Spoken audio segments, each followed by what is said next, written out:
এই দেশে কোরআনের মাহফিল দিতে হলে কিছু লম্পট বাটপারদেরকে ঘুষ দেওয়া লাগতো। কোরআনের মাহফিলে বাধাগ্রস্ত করেছে, কোরআনের মাহফিল হতে দেয় না, অন্যায় অত্যাচার করে আলেমদেরকে জেলে ভর্তি করেছে। যাদের নিরুপায় একদম মজলুমদেরকে শাস্তি দিয়েছে।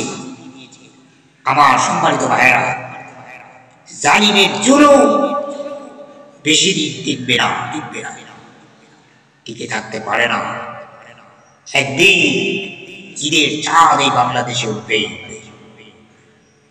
অন্যায় অত্যাচারের দিন প্রায় শেষ হয়ে গেছে।